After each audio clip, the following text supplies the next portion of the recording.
তো আজকের আমার রেসিপি হলো পটল সুন্দরী। তো তার জন্য আমি নিয়ে নিয়েছি এখানে 8টা পটল। এইভাবে কিছুটা করে চোকলা ছাড়িয়ে আমি ফ্রেশ করে ধুয়ে একেবারে প্লেটে নিয়ে নিয়েছি। এবার আমি দেখাচ্ছি কি কি মশলা এখানে আমি ব্যবহার করব। এটা হচ্ছে ধনে গুঁড়ো আর জিরে গুঁড়ো, নুন, গরম মশলা, কাশ্মীরি লঙ্কা গুঁড়ো, লাল লঙ্কা গুঁড়ো, এখানে আদা আর লঙ্কা বাটা, এখানে টমেটোটা আমি ছোট ছোট করে কেটে নিয়েছি, এটাকে আমি পেস্ট করে নেব। আর এখানে নিয়ে নিয়েছি 5-6টা কাজু বাদাম, চালমগজ 10 টাকার মতো, আর 20 টাকার মতো এখানে পোস্ত আছে। তো এটাকেও আমি পেস্ট করে নেব। তো আসুন দেখতে থাকুন, সঙ্গে থাকুন আমি কিভাবে তৈরি করছি। তো দেখুন আমি মশলাগুলো রেডি করে ফেলেছি। এটা হলো চালমগজ, কাজু আর পোস্ত পেস্টটা তৈরি করে ফেলেছি। এটা কিন্তু আমি হাতেই বেটে নিলাম। আর এখানে যে আমি টমেটোটা কুচিয়ে রেখেছিলাম সেটাও আমি বেটে ফেলেছি, এটা মিক্সিং জারে করেছি। তো এখানে আমি আরও একটু মশলা রেডি করে নেব। ঝালের জন্য দিয়ে দিচ্ছি 1.5 চামচের মতো লাল লঙ্কা গুঁড়ো, কালারের জন্য দিয়ে দিচ্ছি কাশ্মীরি লঙ্কা গুঁড়ো, এটা আমি 2 চামচ ব্যবহার করলাম। আর দিয়ে দেবো এখানে জিরে গুঁড়ো, আমি এখানে 2.5 চামচ ব্যবহার করলাম। আর দিয়ে দেবো ধনে গুঁড়োটা আমি 1.5 চামচ ব্যবহার করলাম।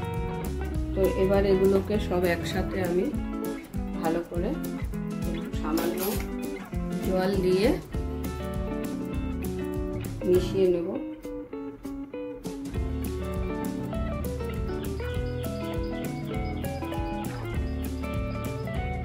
এখানে আমি 1 চামচের মতো হলুদটাও ব্যবহার করলাম।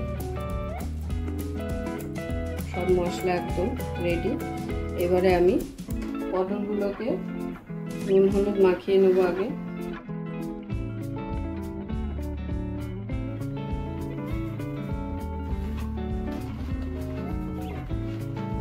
সব একদম আমার রেডি।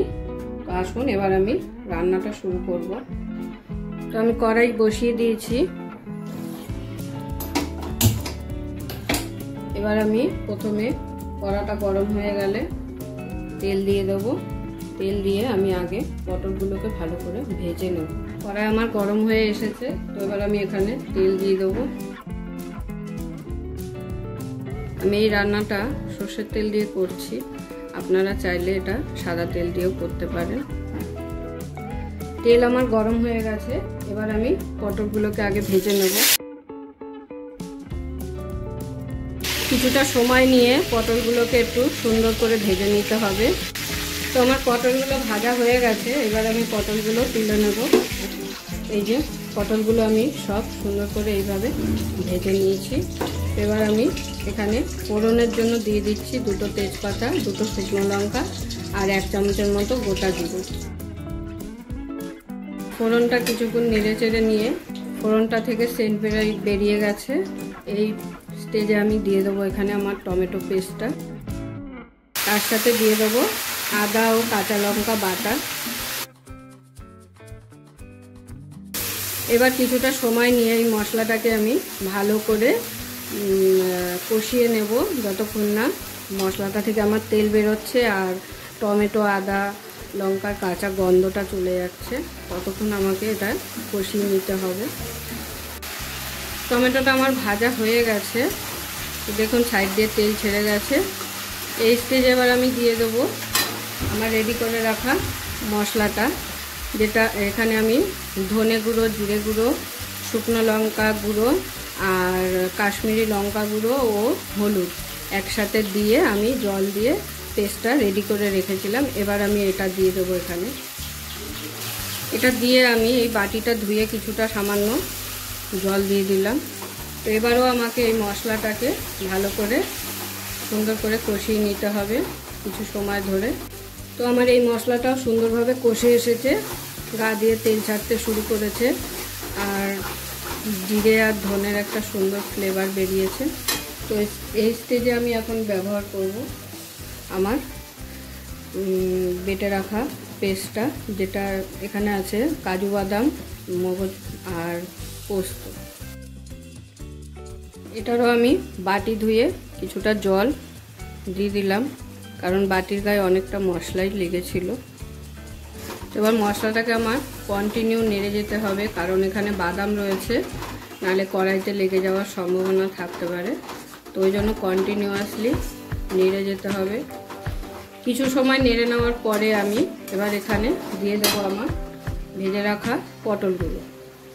পটলগুলোকে এই মশলার সাথে ভালো করে কষিয়ে নিতে হবে, যাতে পটলের ভেতরে মশলাটা ভালোভাবে ঢুকে যায়।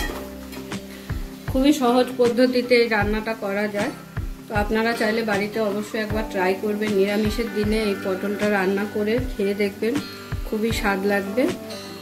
পটল অনেক রকমভাবেই রান্না করা যায়, অবশ্যই এটাও একবার ট্রাই করবেন। এটা হচ্ছে পটল সুন্দরী বলা হয় এই রান্নাটাকে। এই রান্নাটা সাধারণত ঠাকুরের ভোগেও দেওয়া যাবে, কারণ একদমই টোটালটাই নিরামিষভাবে রান্না করা হয়। তো আমার পটলটা সুন্দরভাবে কষে গেছে মশলার সাথে। তো এখন আমি এখানে জল অ্যাড করে দেবো।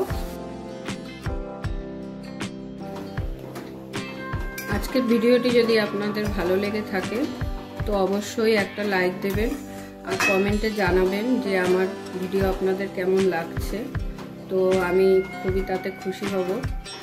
আর আমার চ্যানেলটা যারা নতুন আছেন তারা অবশ্যই একটা সাবস্ক্রাইব করে দেবেন আমার আরও ভিডিও দেখার জন্য, তাদের কাছে সর্বপ্রথম পৌঁছে যাবে। দেখতেই পারলেন খুব সিম্পলভাবে, খুব সহজভাবে এই পদ্ধতিটা রান্না করা যায় পটল সুন্দরী। তো অবশ্যই সকলে বাড়িতে একবার ট্রাই করবেন।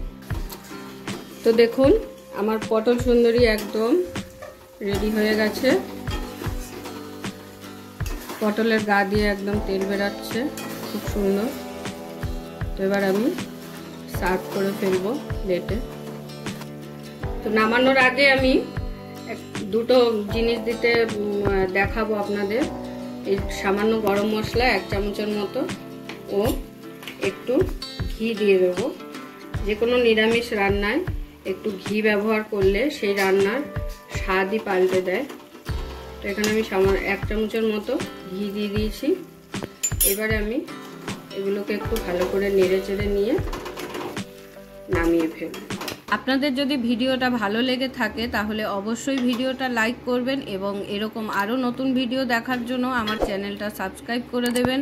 আর আপনাদের যদি কোনো প্রশ্ন থাকে অবশ্যই কমেন্ট করে জানাবেন। সকলে ভালো থাকবেন, সুস্থ থাকবেন।